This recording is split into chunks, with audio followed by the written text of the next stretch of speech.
Ya, pemirsa, Menteri SDM Bahlil Lahadalia kembali menyatakan kebutuhan investasi hilirisasi sumber daya alam Indonesia membutuhkan investasi hingga 618 miliar dolar Amerika Serikat sampai dengan tahun 2040. Namun demikian, Bahlil mengakui program hilirisasi SDA di Indonesia masih menghadapi sejumlah kekurangan dan tantangan. Pemerintah telah menyusun agenda hilirisasi sumber daya alam dalam jangka panjang atau hingga tahun 2040 mendatang. Adapun kebutuhan investasi hilirisasi jangka panjang tersebut mencapai 618 miliar dolar Amerika atau setara sekitar 10,06 kuadriliun. Menteri Energi dan Sumber Daya Mineral Bahlil Lahadalia mengatakan, nilai kebutuhan investasi tersebut tak hanya di sektor pertambangan minerba dan migas, namun juga di sektor pertanian, perikanan, dan perkebunan. Bahlil juga mengungkapkan banyak negara kini mulai merasa khawatir terhadap langkah besar yang sedang disiapkan Indonesia dalam mengelola sumber daya alam secara mandiri dan berkelanjutan, termasuk dalam hal hilirisasi sumber daya alam. Bahlil juga menyebut saat ini juga banyak lembaga swadaya masyarakat yang gencar kampanye negatif terhadap langkah hilirisasi di Indonesia. 618 miliar US dollar ini kita bangun hilirisasi dari semua aspek, tidak hanya pada aspek oil and gas, tidak hanya pada mineral batu bara. Pertanian, perikanan, perkebunan. Ini yang sedang ditakuti oleh beberapa negara lain selain Indonesia. Makanya sekarang banyak LSM yang mulai serang-serang Indonesia untuk menyangkut hilirisasi. Serang menyangkut nikel, serang menyangkut boksit, serang menyangkut dengan timah. Kenapa? Karena mereka tahu ini. Dan Bapak Ibu semua, perintah Bapak Presiden Prabowo kepada kami, dan saya sebagai Menteri SDM, sejengkal pun saya tidak akan mundur dari tekanan-tekanan asing untuk melanjutkan apa yang menjadi program hilirisasi. Kendati demikian, Menteri ESDM mengakui dalam proses hilirisasi masih terdapat kekurangan dan tantangan. Namun itu adalah hal yang wajar dalam setiap transformasi besar. Karena itu, Bahlil menyebut pemerintah akan terus menyiapkan roadmap yang komprehensif agar program hilirisasi berjalan secara berkelanjutan dan inklusif. Jakarta, Ade Firmansyah, IDX Channel. Ya, pemirsa, untuk membahas tema kita kali ini, proyek hilirisasi jangka panjang butuh investasi 618 miliar dolar Amerika Serikat. Kita sudah tersambung melalui Zoom bersama dengan Bapak Yayan Satyarti, pengamat ekonomi energi dari Universitas Padjadjaran. Halo Pak Yayan, apa kabar? Kabar baik, Mas Prasetyo. Baik, terima kasih juga atas waktu yang disempatkan Pak Yayan. Kemudian juga sudah ada Ibu Medi Catherine Lengki, beliau adalah Sekretaris Umum Asosiasi Penambang Nikel Indonesia. Halo Bu Medi, apa kabar? Baik Mas Pras. Baik, terima kasih juga atas waktu yang disempatkan, dan sebelum membahas lebih jauh kita akan review dulu nih dari Pak Yayan bagaimana Anda melihat konsistensi dalam program hilirisasi pertambangan di Indonesia hingga saat ini Pak. Oke, kalau misalkan kita lihat ya, misalkan potensi yang dimiliki khususnya sektor mineral di Indonesia, yang pertama kita memiliki cadangan batu bara terbesar, salah satu terbesar itu peringkat ke-11. Oke. Kemudian nikel itu terbesar, kemudian juga koper, tembaga itu 10, kemudian juga seperti emas, timah dan bauksit ya, itu diantaranya di antara 2 atau masuk dalam 10 besar. Nah, kemudian juga kita bandingkan ini seperti yang selalu dibicarakan ya, bagaimana dampak dari sektor mineral itu terhadap pertumbuhan ekonomi ya. Nah, jika kita lihat, kita bandingkan di beberapa negara yang juga major production in mineral sector, nah seperti Australia, kemudian juga Kanada, Cina, Brazil dan lain-lain ya. Nah, kita lihat bahwa multiplier effect itu di antara 1,1 sampai 2,8. Nah, sementara kalau kita bandingkan misalkan seperti Australia itu di atas 2, kemudian juga Kanada itu di atas 1,73 ya. Kemudian Tiongkok di atas 1,7 ya. Itu kemudian Brazil juga itu di kisaran sekitar 2. Nah, artinya bahwa utilisasi dari sektor mineral ini di belahan dunia yang lain dengan Indonesia itu relatif sama. Nah, artinya apa? Artinya bahwa sebagian besar bahwa teknologi yang digunakan dan kemudian downstreaming dari industri ini itu memang terbatas teknologinya. Jadi dia hanya extractive industry, kemudian juga di downstreaming menjadi dipilih hasil dari extractive industri tersebut, kemudian baru dia sektor manufaktur yang mungkin kita tidak tahu di mana turunan dari industri sektor tersebut. Nah, kalau misalkan kita bandingkan dengan kemungkinan kesempatan yang dimiliki oleh Indonesia selain memiliki jumlah sumber daya mineral yang besar, juga kita lihat beberapa regulasi itu sudah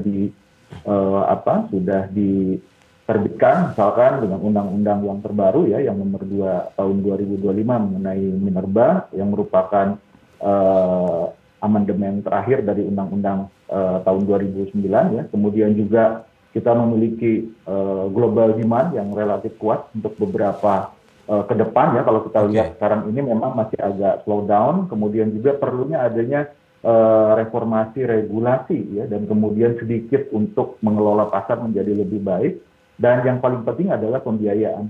Nah, kita lihat bahwa yang menjadi permasalahan di Indonesia, kenapa pembiayaan ataupun investasi itu kurang begitu atraktif ya. Yang pertama adalah karena adanya instabilitas dan inkonsistensi dari pemberi, terutama dari regulasi, kemudian juga masalah infrastruktur, kemudian juga adanya financing gap ya di antara rencana, kemudian juga dengan proses realisasi, serta adanya inefisiensi birokrasi yang kita ketahui bahwa ICOR Indonesia itu berada di 6,33. Jadi kemungkinan ini agak relatif complicated dan perlu untuk dilakukan deregulasi agar proses investasi itu bisa sampai dalam jangka pendek. Baik, Pak ya. Nah, menarik dari sisi pelaku usaha langsung sendiri dari industri nikel nih. Bagaimana Bu Medi, Anda melihat begitu konsistensi hilirisasi pertambangan khususnya dari nikel sendiri, dan bagaimana kebijakan yang mengiringinya sejauh ini? Apakah tetap pro terhadap bagaimana produktivitas, eksplorasi dan lain-lain, kemudian bagaimana juga ya itu hilirisasinya di sini, pertambahan nilainya sendiri untuk nikel, Bu Medi? Iya, Mas Pras, terima kasih. Ya, kalau kita mau melihat, kita flashback dulu ya, Mas Pras ya, sejak tahun 2010, waktu kita masih ekspor, termasuk saya ya, biji nikel, yang notabene yang kita ekspor itu banyakkan sampah ya, mungkin ya, atau banyakkan yang nggak penting banget, karena kandungan biji nikel kan rata-rata di bawah 2% waktu diekspor, artinya 98% terbuang tanah dan air gitu. Nah, kalau dilihat total nilai ekspor waktu biji nikel dibandingkan dengan pada saat kita sudah mulai dipaksa dalam tanda kutip untuk downstream sejak Undang-Undang Nomor 4 tahun 2009, dan kita sudah mulai berdiri beberapa pabrik dari tahun 2014, dan finalnya itu di atas tahun 2020, fantastik banget, bahkan terlalu over ya. Sampai hari ini pembangunan terlalu masif. Kekhawatiran kami hanya melihat dari sisi penggunaan bahan baku ya, karena penggunaan bahan baku itu biji nikel sendiri sejak 3 tahun terakhir ini luar biasa, terlalu banyak mungkin ya Mas Pras ya. Bahkan di tahun ini saja dari begitu pabrik-pabrik smelter yang sudah ada 49 yang mengolah pirometalurgi menjadi nikel PKR, iron ferronikel sampai ke nickel matte, bahkan sudah ada 5 pabrik ekspor yaitu pengolahan biji nikel menjadi bahan baku baterai. Di tahun ini saja kebutuhan biji nikel itu bisa sampai 300 juta ton. Nah, itu hanya dari pabrik-pabrik yang sudah existing, yang sudah berproduksi. Bagaimana dengan pabrik yang nanti saat ini sedang berkonstruksi, bahkan ada juga yang belum menyelesaikan perizinan.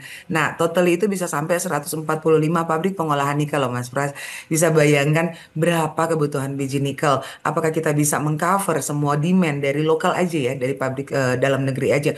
Bahkan sejak tahun lalu atau 2 tahun lalu sudah ada impor dari Filipina, dan di bulan ini akan ada impor lagi dari negara yang lain, yaitu dari Solomon, bahkan dari New Caledonia. Artinya kalau kami sih sah-sah aja ya mau impor gitu ya kan, artinya karena saking banyaknya kebutuhan dalam negeri. Tapi yang menjadi perhatian kami adalah bagaimana cadangan kita ini bisa mengcover kebutuhan dalam negeri negeri, dan Iya. yang paling penting lagi yang tadi agak disinggung ya di awal video, yaitu Menteri SDM Pak Bahlil menyinggung bagaimana serangan yang begitu masif dari pihak luar, yaitu LSM atau Oke. NGO-NGO luar. Bahkan saat ini kami sedang ada, mungkin Mas Pras lihat, sedang viral 2 hari terakhir ini, Oke. di mana kami sedang menyelenggarakan kegiatan International Critical Minerals Conference dihadiri oleh 60 negara, sekitar 2 ribuan peserta seluruh dunia, 30 negara dari government levels, dan tiba-tiba ada salah satu NGO masuk dan Ya. menyuarakan suaranya terkait bisa dibilang lingkungan yang terjadi di Raja Ampat gitu. Saat ini lagi viral banget ya Mas ya. Yes. Inilah yang terjadi. Sebenarnya kami concern mengenai lingkungan. 3 hari lalu kami bahkan mulai melakukan kegiatan namanya ESG Forum nih Mas Pras. Ya. Artinya pembangunan kita ini kan step by step. Kita sudah berhasil melakukan kegiatan hilirisasi downstream, walaupun belum end downstream banget, masih intermediate, masih nikel kelas 2. Tapi pemerintah juga sudah aware terhadap kita akan membangun yang namanya ekosistem baterai. Itu satu kebanggaan loh Mas Pras ya. Karena saat ini sejak tahun 2022 kita sudah menguasai nikel producers dunia itu 60-65% dunia lah ya. Nah, Ya. itulah yang menjadi fokus kita, bahwa keberhasilan yang awal buat kita nih para penambang awal di tahun 2010 sampai 2014 agak sedikit dipaksakan, tapi karena pemaksaan itu terjadilah yang namanya overproduksi atau over smelter, terlalu banyak smelter di Indonesia. Kita juga salah satu penyumbang harga nikel turun karena terlalu overproduksi dari nikel Indonesia. Nah, Ya, langkah ya. selanjutnya adalah apa Mas Pras? Lingkungan. Langkah Oke. selanjutnya adalah ESG community gitu loh. Nah, ini yang sedang kita godok bersama nih Mas Pras. Ya, Artinya ya. kalau mau melihat dari sisi keberhasilan hilirisasi, kita sudah sangat amat berhasil. Tinggal bagaimana mengundang end downstream sehingga terjadi satu paket ekosistem dari biji nikel sampai end banget gitu ya. End produk banget, jangan setengah produk yang diekspor keluar balik lagi ke Ya, sini. ya. Nah, Nah, ini sih Mas Pras keberhasilan itu dia. hilirisasinya. Apalagi tadi Pak Bali juga sudah menyebutkan memang untuk hilirisasi jangka panjang dananya cukup besar ya, ada 618 Betul. miliar dolar begitu sampai dengan tahun 2040. Kita akan bahas lebih jauh lagi nanti di segmen berikutnya. Bu Medi, kemudian Pak Yan, kita akan jeda dulu sebentar. Dan pemirsa, kami akan segera kembali usai pariwara berikut ini.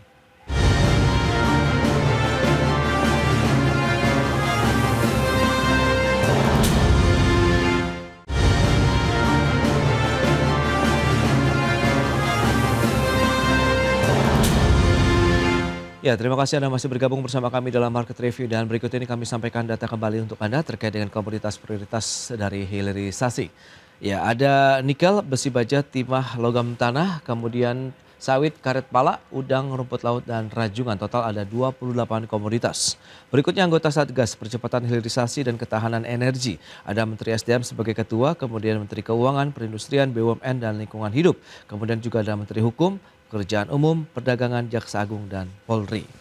Baik, itu dia beberapa data. Kita lanjutkan kembali perbincangan bersama dengan Bapak Ian dan juga Ibu Medi Catherine Lengke. Nah, Pak Ian, berdasarkan informasi yang tadi sudah disampaikan begitu, memang nampaknya beragam upaya membangun ekosistem begitu ya. Hilirisasi Indonesia terus diupayakan, salah satunya dari industri nikel. Meskipun tadi ada isu lingkungan yang mencuat belakangan ini, dan itu sebenarnya bagian daripada upaya juga dari pelaku usaha untuk menjaga bagaimana keseimbangan begitu antara produktivitas di sektor pertambangan dengan lingkungan yang diupayakan akan terus terjaga. Nah, kalau Pak Ian sendiri melihat bagaimana dengan nilai investasi yang cukup besar yang sudah disampaikan oleh Pak Bahlil tadi begitu, kalau kita korelasikan dengan produktivitas, ekosistem yang benar-benar terjaga begitu dari sisi produksi, lingkungannya juga tetap terjaga, di samping kita bisa ya pencipta lapangan kerja, mendongkrak pertumbuhan ekonomi nasional begitu secara keseluruhan, Pak Ian.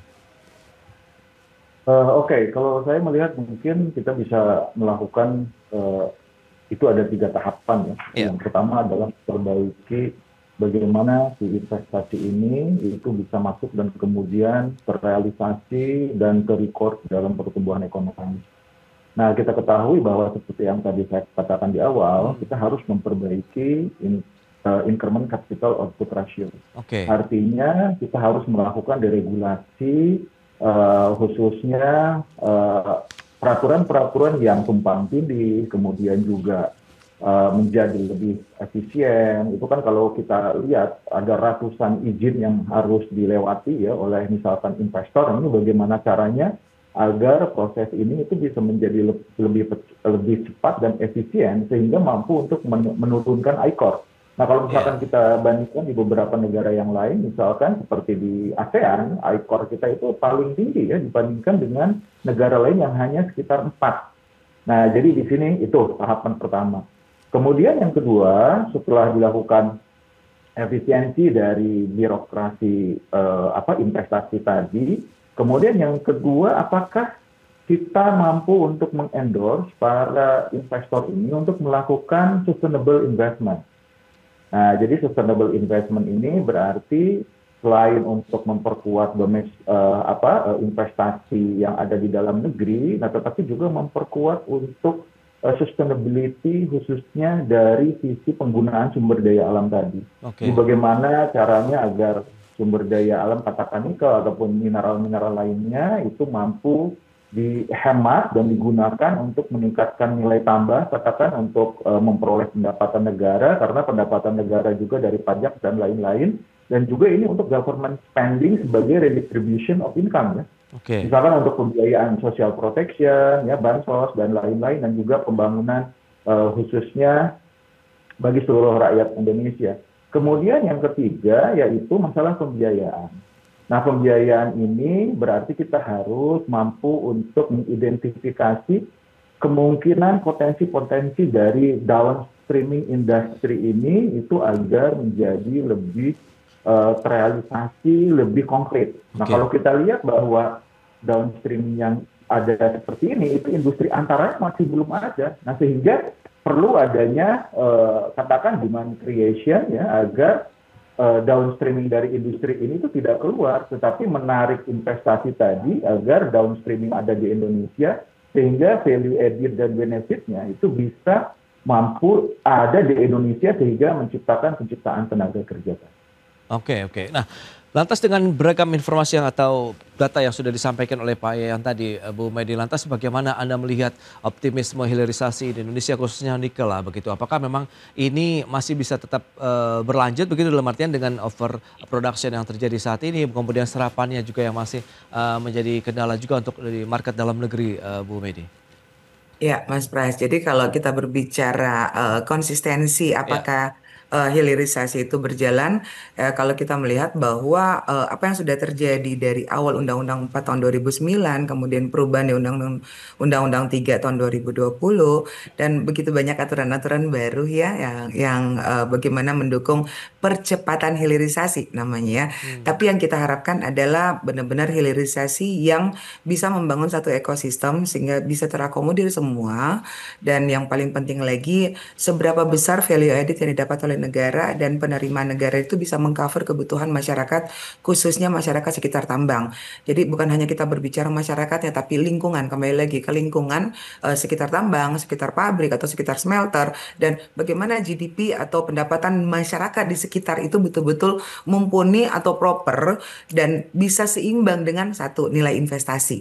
Nilai investasinya besar, tapi apakah masyarakat betul-betul bisa merasakan dampak manfaatnya dari Betul. investasi hilirisasi ini? Iya. Ini kan yang paling penting adalah kembali ke masyarakat, yaitu rakyat Indonesia. Setuju. Value add-nya ada di sisi mana? Yang kedua adalah kalau kita berbicara konsistensi, konsistensi itu adalah konsistensi juga dalam aturan, Mas Pras. Jangan juga terlalu banyak aturan yang begitu membebani para pelaku usaha, sehingga akhirnya pelaku usaha itu jadinya ya move gitu kan ke Iya. beberapa negara yang lain, contohnya seperti Vietnam gitu ya. Kita lihat beberapa sektor selain pertambangan, di mana para investor yang sudah ada di sini kok kabur gitu kan. Berarti kan ada sesuatu, ada something yang mungkin perlu dibenahi oleh pemerintahan yang baru.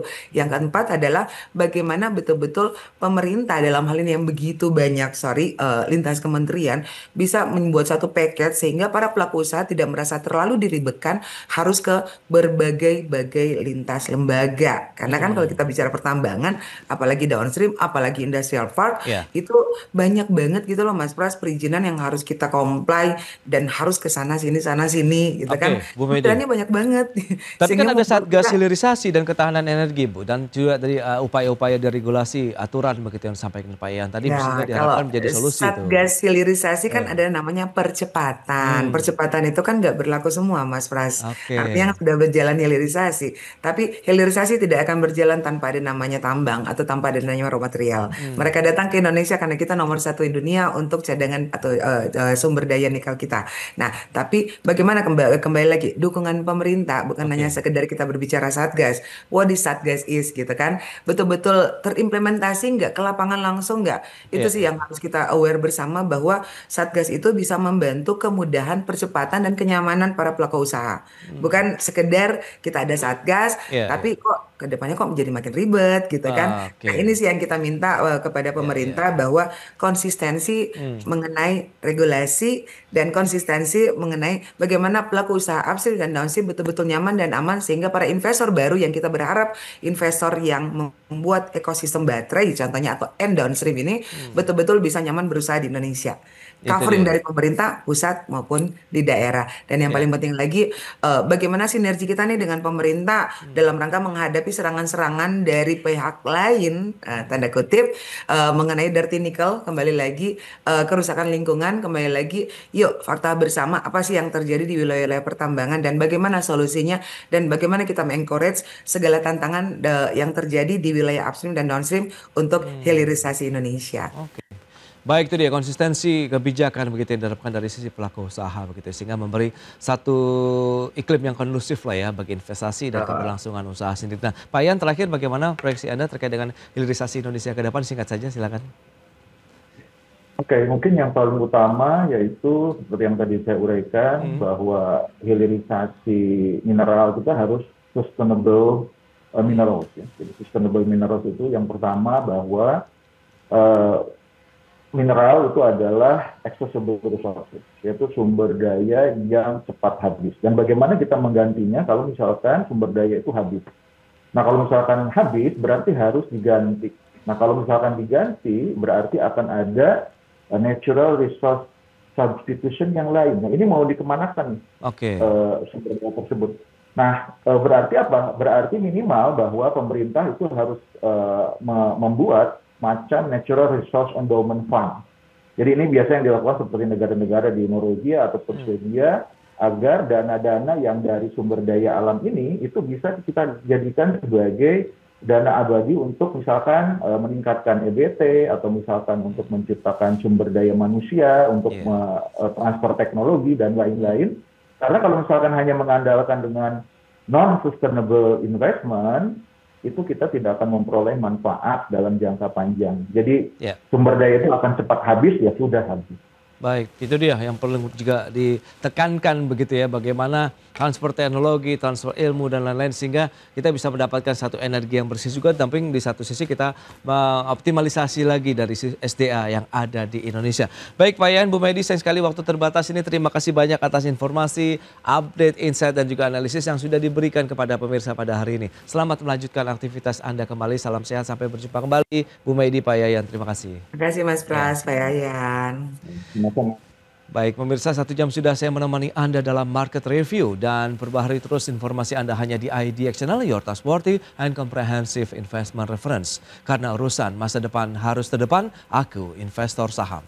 Ya saya Prasetyo Wibowo beserta seluruh kerabat kerja yang bertugas pamit undur diri. Terima kasih, sampai jumpa.